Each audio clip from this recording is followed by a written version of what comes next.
say tzav, and why it seems to indicate that Moshe is the one who is doing the tzivui, and that's of course not true. All right.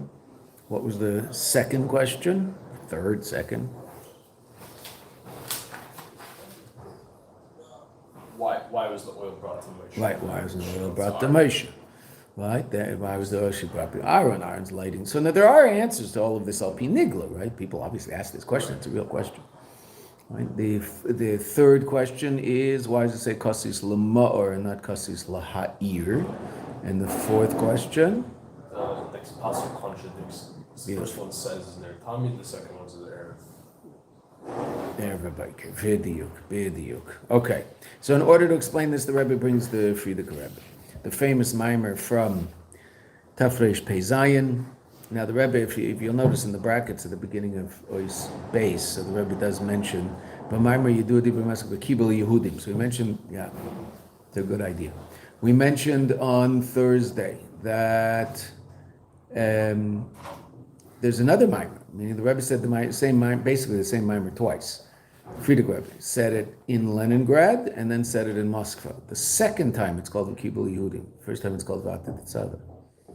And it's the second mimer that the Rebbe is dealing with, even though they're almost word for word. So that the Indian of Ata Tetzave is you connect the Jewish people. To whom? Imar Ein Sof. Now the Rebbe adds those words, right? That's what we saw in footnote 8. That was the last thing we saw, I think. In footnote 8, we saw that the Rebbe, the Frierdiker Rebbe says he's Makasher es B'nai Yisrael. He's Mechaber es B'nai Yisrael. He joins B'nai Yisrael together. Now that seems to mean make one unit of the Jewish people. So that's going to come up later in the Maimer. The union of Avos Yisrael, that's shaykh to Moshe Rabbeinu. But the Rebbe adds the words Imar Ein Sof. So at this point, the geish, the emphasis is on connecting the Yidden to the Eibishter. Right? And through that, there's brought about a Hesofa in Moshe, and that explains V'yikoi Lecha Shemen Zayazach, why they bring to you. You connect the Yidden to the Eibishter, and that brings about an elevation in you. Now, we don't understand any of this. We have the equation. Right? And then the Rebbe explains at the end of the page how Moshe Rabbeinu is elevated by virtue of his relationship with the Jewish people, and it's brought from the pasuk of Sheish Meis Elef Raglia Amasher Nechi Bekirbai, and the Chassidish pshat is Asher Nechi Bekirbai. Why is there a revelation of a Nechi in the midst of Moshe? Dafka because of the 600,000 Raglia Am, that we're the regel, he's the rosh, and just like in a human, so the regel takes the rosh places where the rosh can't get to itself, so too we take Moshe places, so to speak, which Moshe can't get to himself, so to speak. Okay. Last line on the page. Good morning. You're supposed to be here? Yeah, I think so. You think so? What are your names? Noach, you're supposed to be here. Nice to meet you. Who's Julian? Julian, you were here. Where's your? I don't know. That's different tomorrow. Oh, you weren't here for Chassidus? No, it comes from the other Chassidus. What happened? What did I do wrong that they sent you for Chassidus also? Tell me. Come on, what did I do wrong, Julian? No, there's two basic. What did you do wrong? What did I do wrong? Okay, say that. Why don't I write in? I see I'm getting old. Julian walks in the room, and if he doesn't have a Gemara in his hand, I don't know who he is. Okay. Say this. So in the last, we just went through what we learned last time. That's on YouTube. You can look up the class. We're in the bottom line of the first page. Right? Obviously not the title page. Okay? So we said that Moshe Rabbeinu connects the Yidden to a Kadosh Baruch Hu, and that brings about an elevation in Moshe Rabbeinu himself. And that's Pshat in Va'ata Tetzave B'nai Yisrael. You connect the Jewish people to a Kadosh Baruch Hu, V'yikoi Lecha Shemen Zayazach, and they'll bring the oil to you. So we basically answered 2 of our 4 questions, even though obviously we don't understand the answer. But we get the basic equation. V'zeu, and this is Pshat, last line, Va'ata Tetzave B'nai Yisrael, that you connect the Jewish people, V'yikoi Lecha Shemen Zayazach, and they will bring to you Shemen Zayas. Meaning, as the response to Moshe connecting us to the Eibishter is that we bring something to Moshe. The Rebbe explains, by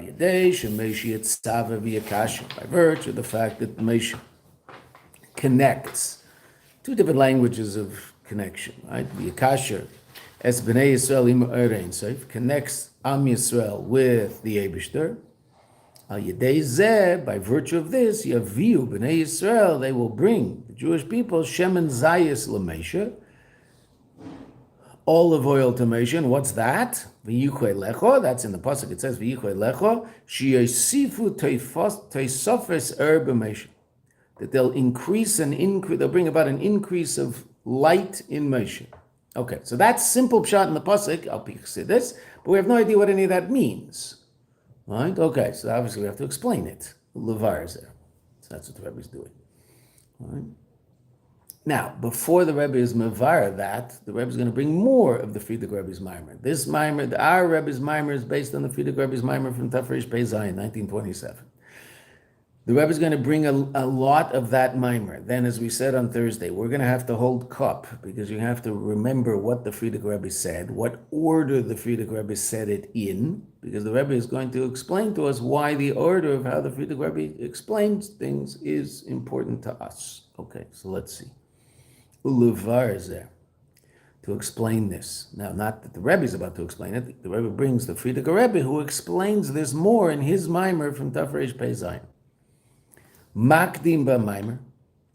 He proceeds in the Maimer. In other words, before this discussion that we just had, the Frierdiker Rebbe explained something else. Shemeshe Rabbeinu nikra Raya Mehemna.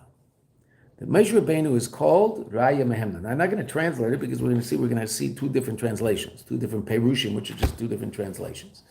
Okay, but the word Raya in Hebrew is the word Roeh, a shepherd. The word Mehemna comes from the word Amuna. Okay, so now exactly how you explain that, well, we'll see. There's two different perushim. What does it mean that Moshe Rabbeinu is in the Zohar? Moshe Rabbeinu is called Raya Mehemna. There's Shnei perushim b'zeh. There's two explanations of the idea of Moshe Rabbeinu being Raya Mehemna. And what's that? Shu Roya Neman Yisrael, that he's the faithful shepherd of the Jewish people. He's our shepherd, but he's faithful, means faithful to us.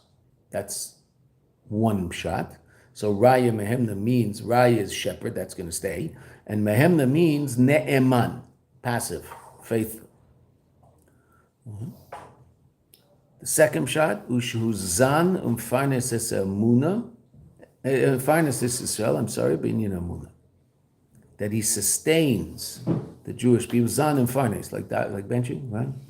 Zan and Farnes, look up, right? Kodesh Baruch Hu. Right? Zan and Farnes, he sustains Yisrael with what? With Amuna. So he's the shepherd of faith.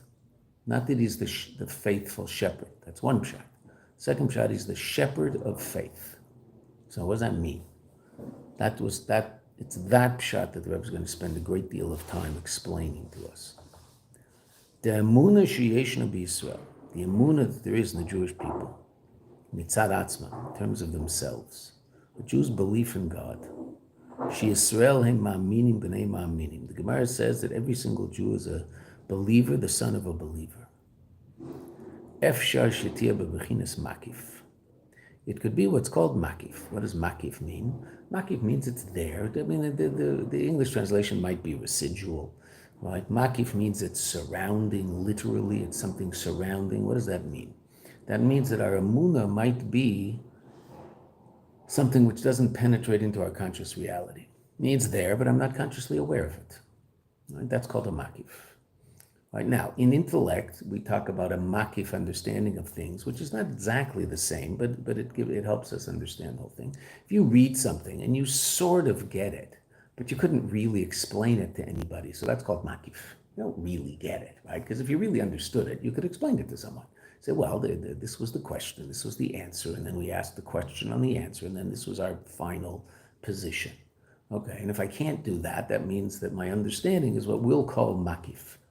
It's not real. Now, emunah is a power of the soul. Emunah is not something that a Jew has to acquire. Emunah is something that every single Jew has. That's what Chazal mean when they say that every Jew all the Yidden are ma'aminim b'nei ma'aminim, believers, the sons of believers. Right? One of the powers of the soul is emunah. Right? What's another example of a power of the soul? Bitachon? Hmm? Bitachon?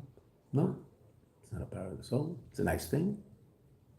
Something that I'll have if I have enough emunah. It's not a power of the soul. You should know this, Zachariah.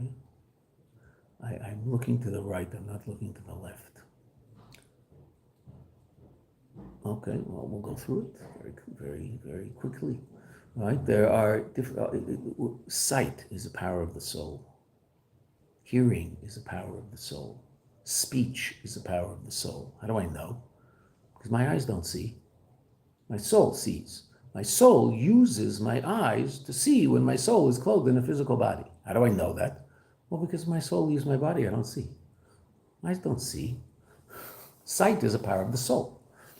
Speech is a power of the soul, because dead people don't speak. That doesn't mean they don't have a lip. They don't have lips and teeth and a tongue and a larynx and all those things and a palate. Those are the 5 parts of your mouth which are responsible for the different noises you make with your mouth.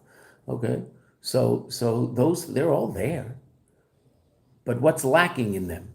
Chayus, vitality. They have existence, but they don't have vitality. Now they're also going to go out of existence relatively soon when the body's put in the ground, so it basically disappears. Okay, why does it disappear?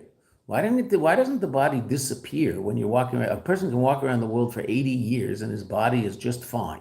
And then when you put him in the ground, so his body, I don't know how long it takes, but for however long it takes, it disintegrates. Well, okay, that's because he's 80 and he's just old. Okay, how about the 20-year-old? Exactly the same thing. His body will disintegrate. So how come this guy's body didn't disintegrate from the age of 20 to the age of 80? Because if you put a 20-year-old in the ground, which unfortunately we're doing a lot lately, so then it disintegrates. What's it lacking?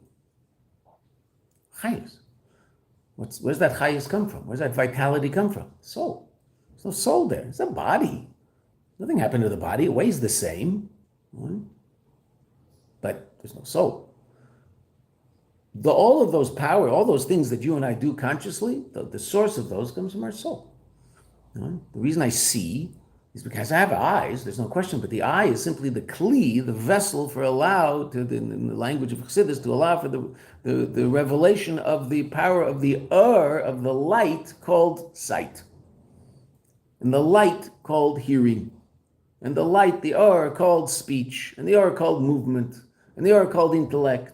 And so the intellect is clothed in the brain, and the sight is clothed in the eyes, and hearing is clothed in the ears, and these are called koiches panimim, inner powers of the soul. Powers of the soul that clothe themselves in specific parts of the body and power that part of the body. And if the power of sight were clothed in the ear, then I wouldn't see much. I wouldn't see the wax in my ear. I wouldn't see anything. Why? Because the ear is not a kli to express sight. It's a kli to express hearing. That's what it's made for. Right? Okay, so if you put gasoline in something that isn't a kli for gasoline and can't use gasoline, so then you're just wasting the gasoline. When you want to charge your phone, so you hook it up and put gasoline in it, it's not going to work. Oh, it works in my car. Okay, if you're a moron, then that's what you'll think. But if you have any intelligence whatsoever, you realize, no, this is not a kli for that level of energy. It's a kli for another source of energy. Right? Okay, so this is not a kli for hearing. You can't hear with your eyes. You hear better usually when you're looking at the person. Right? For those, none of you wear glasses, but when we're hanging out in the mikveh with the glasses in the shirt pocket as we're over at the mikveh, and someone says, "Hey, Kaplan, how you doing?" Who it is. And then when they start talking, you have to go close so you can see them, because it definitely helps to see them, to hear what they're saying. Okay, that's true. Things work together. But blind people hear just fine. It's a matter of fact, they probably compensate for a lack of seeing. I mean, we know they certainly, in terms of sense of touch, they've developed a much more serious sense of touch, because they can walk down the street based on the sense of touch, which you and I could not do. And Baruch Hashem, don't have to do, and Bez Hashem will never have to do. Right? Okay. So there's different powers clothed in different parts of the body. There are other powers of the soul that aren't clothed in any particular part of the body, and they're called makif. They're called all surrounding powers. They express themselves through the body, because everything happens through our body, but they don't clothed in any particular part of the body. An example, will. Where's will clothed? It's not clothed. The reason I'm moving my hand is because I want to. The reason I'm speaking is because I want to. The reason I'm looking at Julian is because I want to. The reason I'm thinking an idea is because I want to. It's all Ratzon. This is movement. This is speech. This is sight. This is thought, which are all very, very different. Different powers of the soul, powering each of them. But they're all equally powered by Ratzon. Will. Right? Everything you do, every conscious activity you do is powered by your Ratzon. You can't do anything you don't want. When your father told you, you have to learn how to do things you don't want to do. Okay, I'm not saying that what your father said is stupid, because we all say that, and we know what we mean. But what do you really mean? You have to make the right priorities. I don't want to get out of bed in the morning. No one wants to get out of bed in the morning, especially a day like today. Notice the empty room. Right? Okay, no one likes to get out of bed in the morning. So why do I get out of bed in the morning? I don't want to. That's not true. I want to go to work more than I want to stay in bed. Why do I want to go to work more than I want to stay in bed? It might simply be because I want to keep my job more than I want to stay in bed. Right? Immature people don't make that decision. Then they stay in bed. And then they find an excuse to tell their boss. And after they do this 4 days, what does the boss say? Find another job. And that happens to them a few times. And then they grow up. And they realize, I better get out of bed. Because excuses don't keep my job. Getting out of bed keeps my job. That's the only thing that keeps my job. And I want to keep my job more than I want to stay in bed. So I get out of bed. And if I don't want to keep my job more than I want to stay in bed, I don't get out of bed. And I stay in bed. And I lose my job. That's the way the world works, right? Oh, okay. So it's all a matter of priorities. Because every single conscious act, there are acts we do that aren't conscious, called reflex. Moving your hand away from a fire. It's not a function of Ratzon. Obviously, you want to do that, but that's not why you're doing that. That's not what's powering that action. Just a reflex to move your hand away. When the doctor hits your leg with the hammer and your leg goes, right? That's called a reflex, checking your reflexes. Fine. So there's certain, but that's very rare, right? Most of what we do is not reflex. Most of what we do is based on conscious desire. Now, it's superconscious desire. It's a makif that comes into my consciousness. I start to think about it, and then I make the decision. Am I going to act on this desire, or am I not going to act on this desire? Right? I want to stay in bed. That's usually the first response to hearing the alarm. Right? Unless I have a plane to catch. Then you hear the alarm go, oh, gotta get up. Right? There's things that get us out of bed very quickly. Right? And there's things that don't get us out of bed so quickly, like going to work the same place every single day for 45 years. So it's you have to battle to get out of bed in the morning if you're tired. If you're not tired, so fine. Right? If you're tired, which is usually the case, so you have to battle to get out of bed. And what's the battle? The battle is between two different ritzonot, two different desires: the desire to keep my job and the desire to stay in bed. And hopefully, an adult makes the right decision and decides to get out of bed. Say no. Okay, but that's a makif. That's not clothed in any part of my body. Right? That's expressing itself in all of my body equally. It's called a makif, koyach makif of the soul. Another example of koyach makif of the soul, again, makif means surround. Another example, tainug, pleasure. It's an even deeper place in our soul. Right? Pleasure. Matter of fact, generally, what's the reason I want something? Because it gives me pleasure. Right? The source of desire, the source of will is pleasure. Why does it give me pleasure? I don't know. I have no idea. It's completely and totally beyond intellect. You'll say, oh, because chocolate tastes good. Why does chocolate taste good? Well, it just does. Why? Why do I get pleasure from eating chocolate? I have no idea. Why don't I get pleasure from eating dirt? I have no idea. I just don't really like eating dirt. Right? Kids will eat dirt. Right? Kids will sit in the sandbox and put sand in their mouth. And kids are weird. Okay. I mean, they're sweet and cute, but hopefully they grow up and they're no longer kids. But at some point in life, they do some pretty weird things. Okay. But why don't I eat sand? I don't know why. It doesn't give me pleasure. I don't know why. Chocolate does. Some people can only get pleasure from coffee with sugar. Other people get pleasure from coffee without sugar. Why? Well, it could be that they decided they don't want to eat sugar, and so they decided they're going to start getting pleasure from coffee without sugar, and they worked on that, and they do, right? Because there are acquired tastes, right? Scotch whiskey is an acquired taste. No one naturally likes the taste of alcohol, right? It's disgusting, alcohol. Orange juice, it's an easy taste to like, right? Some people acquire a taste for alcohol. Bad thing to like. It's very destructive. Destroys your life if you like it too much. Chassidim drink a lot of it. No one likes it. If you like it, it destroys your life. No one likes vodka. I mean, you make kiddush on the stuff in UCF, but it's disgusting. I mean, Chaim Baruch does. You guys don't. Right? It's horrible. When I'm there, I also do. It's like, what am I going to do? Right? But the stuff's horrible. Chaim Baruch actually taught me to put a little wine in it, and it's less horrible. Just a little bit of wine. See, they know I've been there by saying, he's the one that taught me. If I make kiddush on mashka, a little bit of wine, a little bit makes all the difference in the world. But I can't say it's pleasant. Yummy. Oh, vodka. Wow, what a nice taste. Right? Okay. So it doesn't give me pleasure. So I don't want it most of the time, right? I'm not looking forward to, oh, gee, I can't wait to get home and have some vodka. No, Baruch Hashem, it's not what my life's about. Baruch Hashem. Okay, so Tainug is a deeper level of a power of makif of the soul, which actually is the source of Ratzon. And then there's a third level of makif, and these are called the three heads of the crown. Gimel Roshin de Keser. Ratzon, Tainug, and the third is Emunah. Emunah is as much a power of the soul as sight. Just like you were born with sight, you were born with Emunah.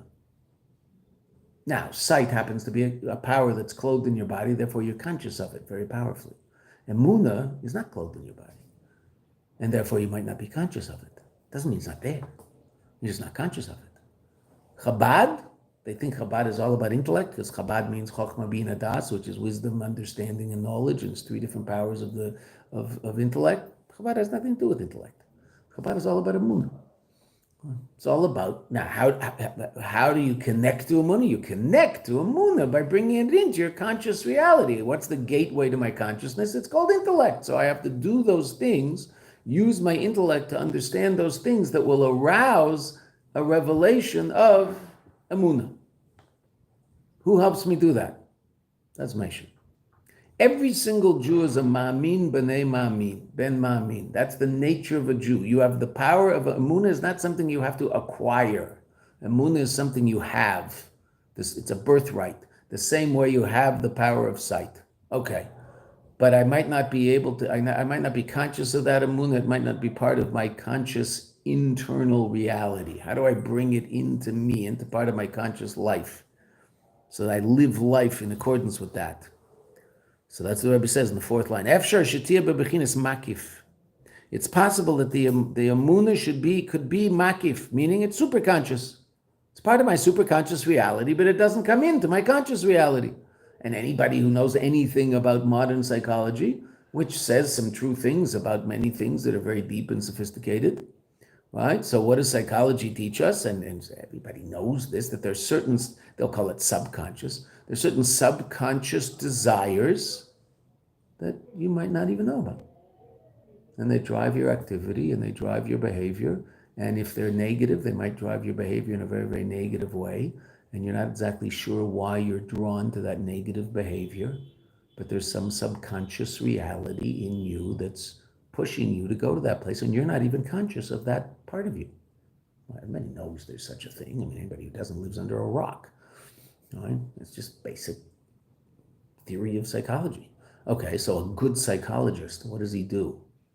He listens very carefully and he's sensitive to, I think we're aware of certain subconscious issues that you might have. And the guy himself isn't even aware of it.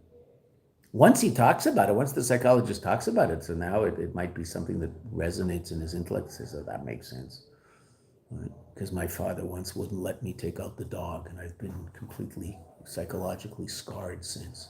It was all that moment when my father wouldn't let me take out the dog.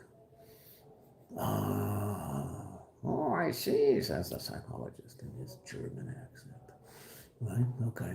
So we all know there's such a reality. So what is that? That's part of me, but it's a part of me that doesn't resonate in my consciousness. So we call it subconscious because it's usually something negative.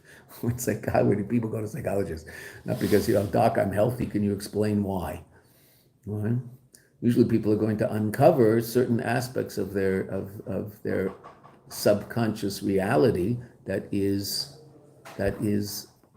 causing them to behave in a way that they don't like. Okay. Hi, how are you? Shh. Hi. How are you?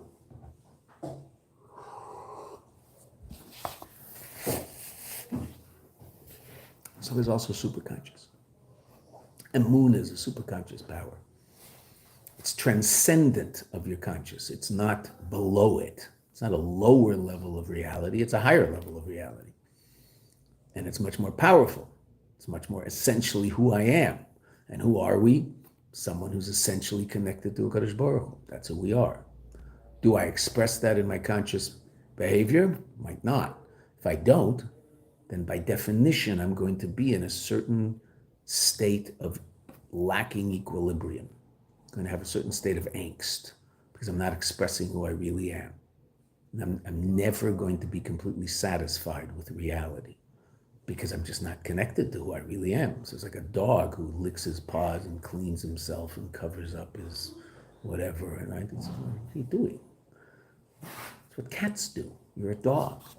Yeah, but I just can't connect to my dogginess. He just doesn't connect to his dogginess, Nebuch. So he's a messed up dog. Right? He's just a messed up dog. I'm sure they have psychologists for this now that they treat dogs. Right? They've given up on humans. They have no hope for them, so they figure we'll start with the dogs.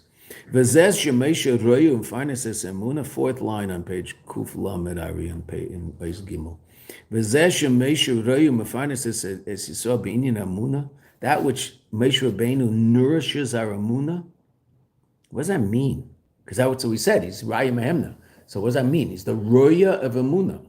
That he nourishes our emunah. So what does that mean he nourishes our emunah? I don't need anybody to nourish my emunah. Do I need anybody to nourish my sight?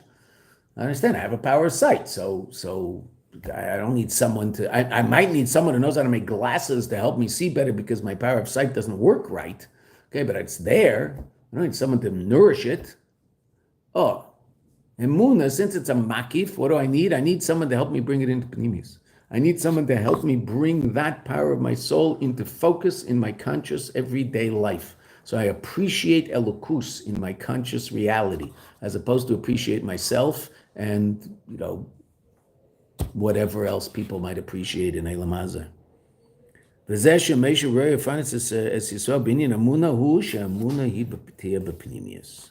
Now the Rebbe is going to explain that at great length in this minor. What's the source of that? The ultimate bringing of emunah into pnimius. We're going to understand it in terms of levels of the soul. And that's the Zohar says, Hahi emunah de la'elo, that emunah of above, meaning the image of above, meaning it's a makif, it's not part of my conscious reality.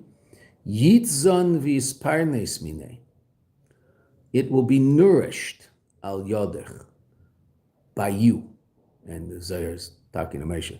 Al yidei Moshe, meaning the Zohar is talking about the Eibishter talking to Moshe. The idea of Moshe nourishing the emunah, I don't need anybody to nourish my emunah. I have emunah. Oh, but that might be a makif. It might be something I'm not aware of. It's to draw it into pnimius. What are we trying to do in ourselves? Trying to become people who are sensitive to elokus, people who are sensitive to something more powerful than we are, beyond us, outside of us, so to speak. But it's not really outside of us, it's mamish part of us. that relationship with the Kadosh Baruch Hu is part of it. It's just who I am. But I might not be aware of that aspect of me. Why not? No one ever told me about it. Why should I be aware of it? Never had any conscious connection to it. No one ever mentioned it. I remember having a conversation with someone. I was very close to his mother, and his mother was dying. She was 95, and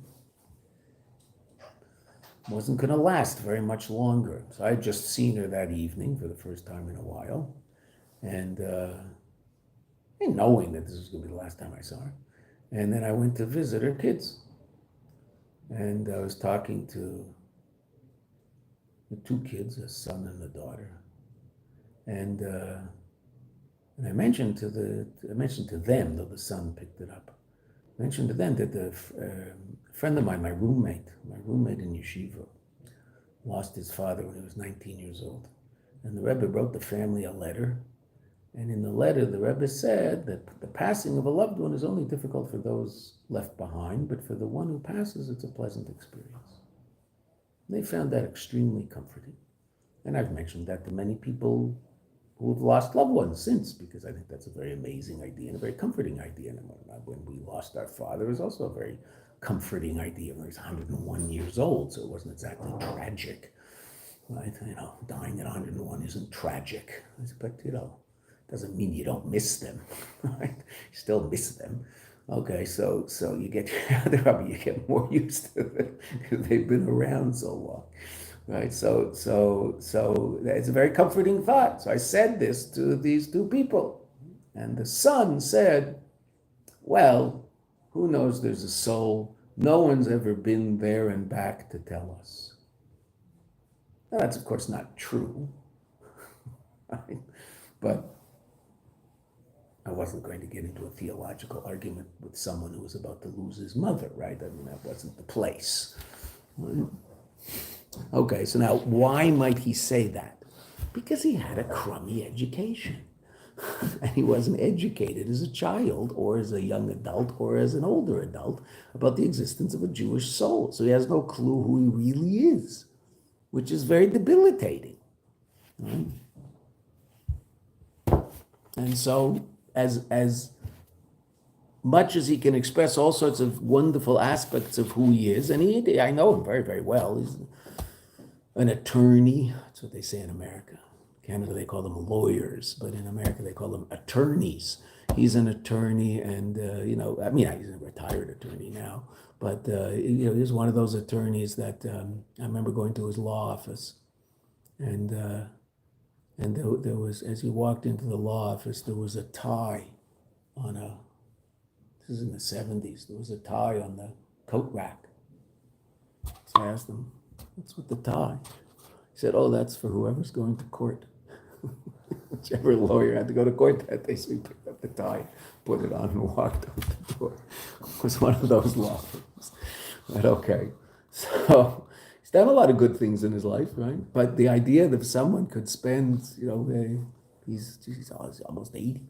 Someone could spend 80 years in Eilam Hazeh and not know that they have a soul.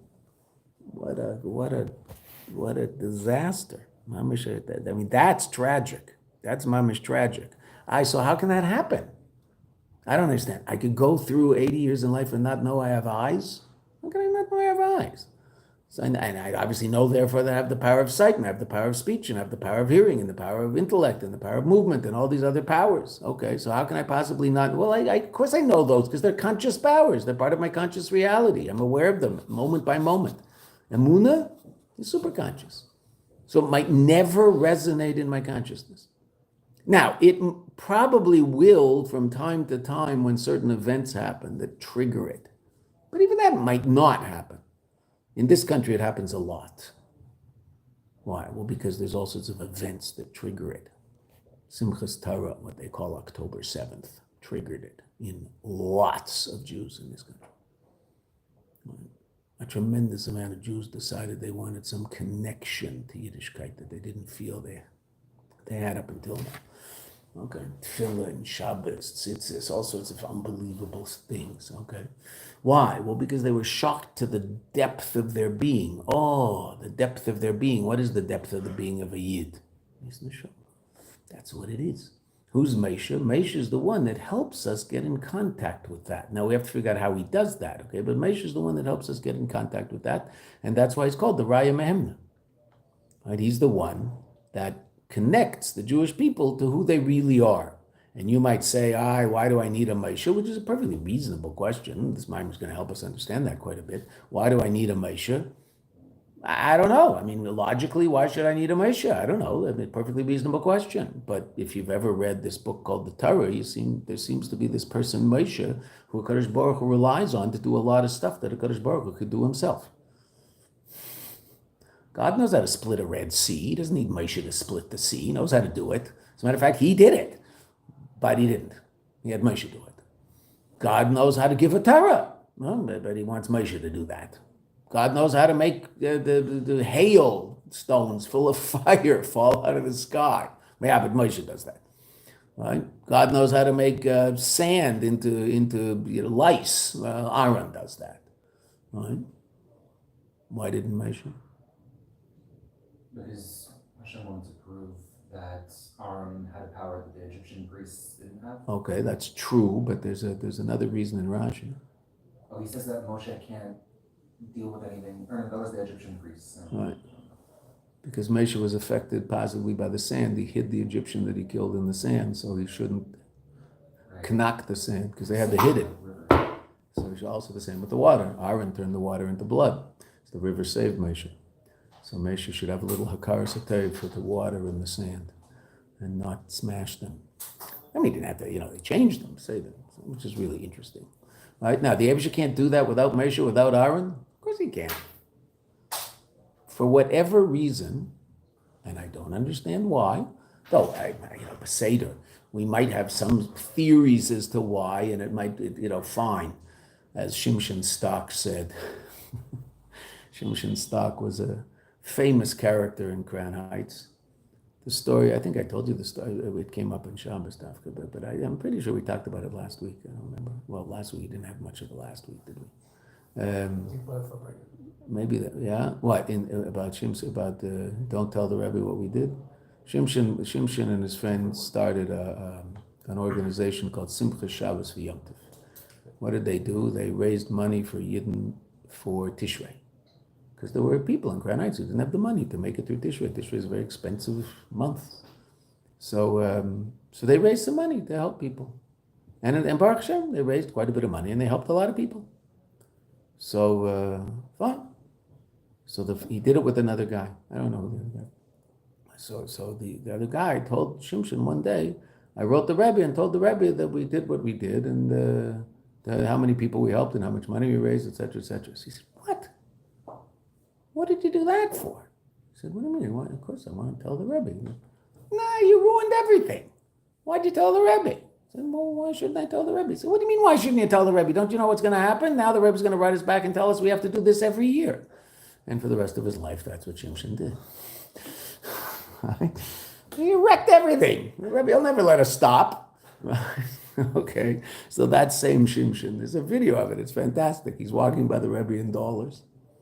And he says that the Rebbe soll sein gesund, the Rebbe should be healthy. And then he says in English, Brooklyn accent, because we need the Rebbe. We need the Rebbe. I mean, he might even say we need the Rebbe healthy. I don't remember, but we need the Rebbe. So the Rebbe smiles and he says, you have a Kadosh Baruch Hu. Right? So Shimshon says, I can't see a Kadosh Baruch Hu. I can see the Rebbe. The Rebbe smiles and gives him another $1. Away he goes. But that was Shimshon. Right? He would have the chutzpah to say that to the Rebbe. So theoretically, a person could think that that's the reason why there's a Moshe Rabbeinu. I don't know. The Eibishter makes these decisions, not me. But the Eibishter decided, for whatever reason, that he runs the world through someone called Moshe Rabbeinu. That's how he runs the world. You don't believe me? Read the Torah. That's how he does it. Now, there are some people who think that was once. That was a guy named Moshe. And after that, doesn't work that way anymore. The Zohar disagrees with that. And the Zohar says that there's an ispa, and this is what the Rebbe is going to talk about, the ispashtusa de Moshe b'chol dar. There's an expression of Moshe in every single generation.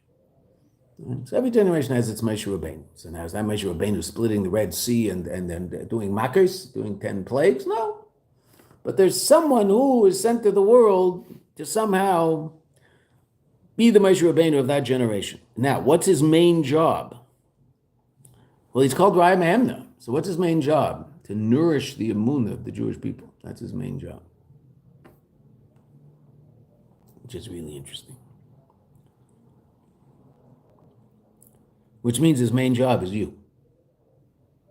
With all his loftiness, all the greatness, and this, the Rebbe says this explicitly in a mimer called Zois Chukas, which we've learned here and we will learn again relatively soon.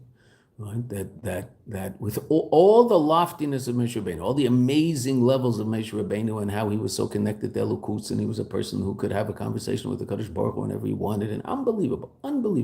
Moshe's conscious reality was godliness. You and I, our conscious reality is probably a lot of self, and we try to figure out how to be sensitive in the context of that experience of myself to a Kadosh Baruch Hu. Moshe Rabbeinu had no experience of self. His experience was simply of a Kadosh Baruch Hu. That was his conscious reality. And yet the Rebbe says about that person that was all the external expression of Moshe, and the internal expression of Moshe is that he's the Raya Mehemna. This that we just read. What does that mean? What's Moshe's pnimius? What's Moshe really all about? You. Your welfare. Your spiritual welfare, your physical welfare. He's the shepherd of the Jewish people. Shepherds their faith. That's what Moshe really cares about. He cares about you. Your health. Physical, spiritual, emotional. That's Moshe. That's what Moshe Ben is really all about. That's his panemius. Does all sorts of miracles and does all sorts of amazing things and lifts up his staff and the sea splits into 12 lanes and he knocks this and locusts show up all over the place. And unbelievable. Greatest show on earth. That's all chitzonius. The Rebbe uses the word chitzonius. That's all external, superficial. The panemius of Moshe is he cares about you. Well, that's what Moshe is. That's what the Rebbe is saying here. That's Raya Mehemna. What's Raya Mehemna? To take that power of emunah, which each and every one of us has, and somehow enlighten us to a point where we can be a kli, where we can be a vessel for the expression of that true place in every single one of us. So we don't live a life that's disconnected from who we really are, that we're a cat walking around barking. No, I don't want to be a cat walking around barking. I want to be what I am. Oh, so what are we? We're a mamin b'nei mamin, but I don't feel it. Oh, there's someone to help. How? We'll have to figure that out. Umamshich b'maimer. He continues in the mimer. Dezeh shemeshu raya mehemno. And here's what we just talked about. That which Moshe is, again, the Rebbe's quoting the previous Rebbe's mimer in 1927, which was the reason that he was thrown into jail and the death sentence was passed against him in 1927, which Baruch Hashem was commuted. This is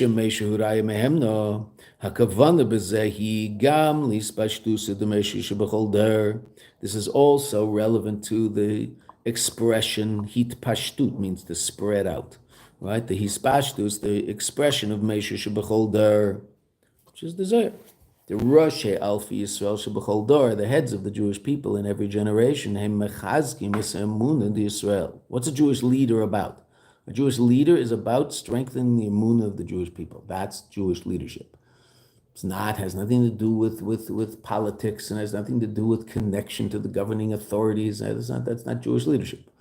Right? That might be important stuff to do, but those aren't the leaders of the Jewish people. Now, very often the leaders of the Jewish people, they will also involve themselves in that activity. Why? It's important.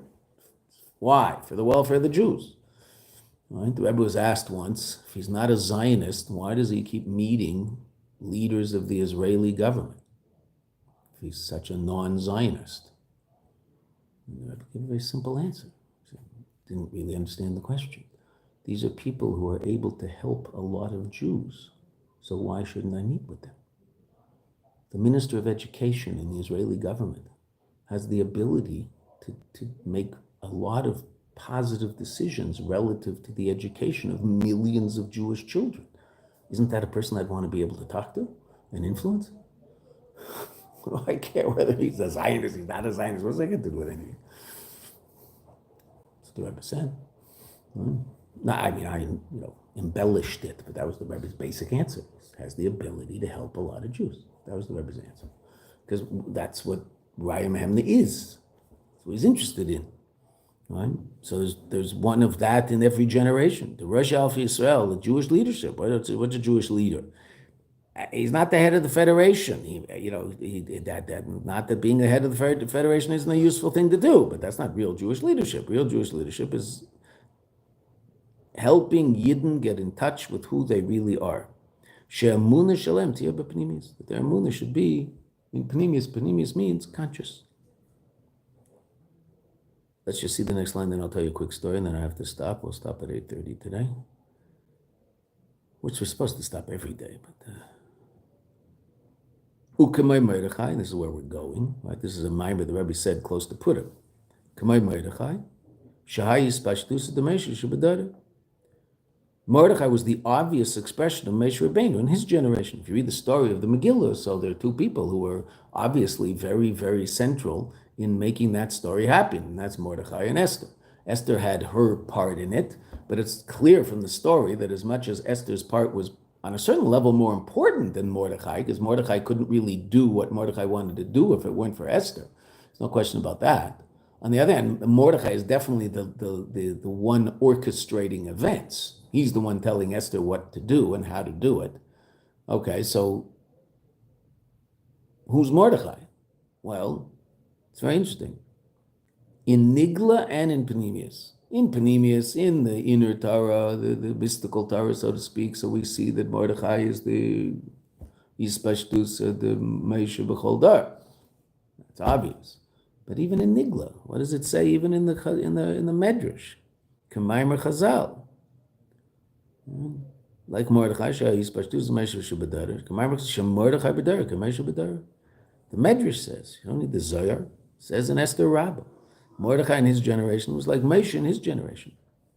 Shegam b'zman gezeres Haman, that even in the time of the gezer of Haman, shelimar Torah v'kiyum mitzvahs, that the learning of Torah and the performance of mitzvahs, az hayakosher and mesiras nefesh, that was connected to self-sacrifice, that the Jews had. We'll talk about that on tomorrow morning. He killed kihiles barabim. He got people together in public. Lechazek as emunasum shel Yisrael, b'Hashem, to strengthen their emunah in Hashem. What was one of the things that Mordechai did? Famous Medrash, got 24,000 Jewish children together in the middle of Shushan, right? Haman came. The kids told Mordechai to run away, right? Okay, what's just so we understand what this means, right? Okay, sounds good, great, cool. You got 24,000 Jewish kids. Get 24,000 Jewish kids together in the main football stadium in the middle of Tehran and have them say psukim on a loudspeaker. That's what Mordechai did. Or in the middle of Soviet Russia. But Soviet Russia is ancient history, so no one knows what it is. Tehran's around. Right? In the middle of Gaza. Right? The parts we haven't conquered. Get the 24,000 Jewish kids to say psukim in a microphone, blaring all over Tehran. Tehran, Tehran, Tziva, Tziva. As Moshe did in the middle of Shushan, while there was a gezerah against Jews learning Torah, etc. Tough guy. And the head honcho came by. Haman came by to see what was happening. Mordechai didn't flinch. The kids told Mordechai to run away. No, not have to run away. There's one person Haman was deathly afraid of. Mordechai. Right? He killed Kehiles Barabim Lachazek as Emunasim Shel Yisrael, to strengthen the emun of the Jewish people, Bavai, V'lamed Chazak, to stand strong, B'limud Torah V'kiyum mitzvahs. That was Mordechai. Because that's what Mordechai's about. Just tell you a quick story that the Velvel Green used to tell all over Shalom. So Velvel was a scientist, NASA, He lived in Minnesota, but I don't understand exactly how that worked. But whatever, he was a scientist for NASA, and putting cutting edge stuff. And he was getting from with Rabbi Feller. Rabbi Feller in Minnesota they developed a relationship, and he was getting into things, him and his wife, and that was affecting their children. Actually, his granddaughter, his son David, is a shaliach in the Mayo Clinic, right? Probably University connected it to what should be called the Mayo Clinic, but the Mayo Clinic in Rochester, Minnesota. So he's a shaliach in Rochester, Minnesota, and obviously what happens in Rochester, Minnesota is the Mayo Clinic. That's the only reason there's a place called Rochester, Minnesota. So he's the shaliach. His daughter is actually, she just got engaged to our nephew. So Velvel Green is a very interesting guy, and he was like a very famous Baal Tshuva because, first of all, all sorts of incredible letters from the Rebbe, and also because he was a public speaker, so he went around telling stories, and would tell a lot of stories about his own. So one of the stories he tells is it's a great story that he was a scientist and he was getting from, but he had issues with Torah and science, so he kept writing the Rebbe letters about Torah and science. So he would ask the Rebbe all sorts of serious questions. I mean, he was a real scientist. It wasn't some kid in second year physics who has issues. This is like a serious scientist, and he had questions. So he would ask the Rebbe, and he'd also tell the Rebbe about what was going on with his family, and David is in Gan Israel this summer and things like that. Fine. So the Rebbe would ignore these science questions and write them back. You'd get an answer back right away. The Rebbe would write them back, and it's so good to hear that your wife is also learning Torah and that your son David is in Gan Israel, and whatever. Completely ignore the questions about Torah and science. So, and then the Rebbe would ask a few questions about the family. So then he'd answer the questions about the family. And then he'd ask another question about Torah and science, some sophisticated question. He'd write a 3-page letter with some very sophisticated question about Torah and science. The Rebbe would write back, so nice to hear, and completely, and this went back and forth for quite a while. Finally went to Yeshiva, and he was by the Rebbe in the Rebbe's room, and he asked the Rebbe, why is it that when I write the Rebbe all these questions about Torah and science, the Rebbe doesn't answer any of those questions, but the Rebbe asks about my family all the time? And I understand it. I'm very happy that the Rebbe is asking about our family, but I'm also interested in the answers to those questions. So the Rebbe said something so interesting to him. He said, my job is not to win arguments. I could answer your questions. Now, the Rebbe said, I could answer your questions, but my job is not to win arguments. My job is to bring people closer to Yiddishkeit. That's what the Rebbe said. Now, what's really interesting about that answer? The answers to the question wouldn't have helped bring him close to Yiddishkeit. He's a scientist, right? I guess not. I guess the Rebbe didn't think so. I'm sure there might be people that the Rebbe would think so, because there are letters where the Rebbe talks about all these things in a very sophisticated way. There's all sorts of letters. There's a whole book printed with the Rebbe's letters on these things. Right? Well, what's it called? Mind over matter, I think, right? Right? So there's all sorts of information where the Rebbe talked about Torah and says the Rebbe was a scientist, right? So he understood these things. He didn't answer any of his questions. So interesting. With him, he knew that's not the issue. This answer. What's more important? What does he care about even more than science? His wife, his children. So the Rebbe didn't answer his questions about science. That's right. We'll see you tomorrow morning.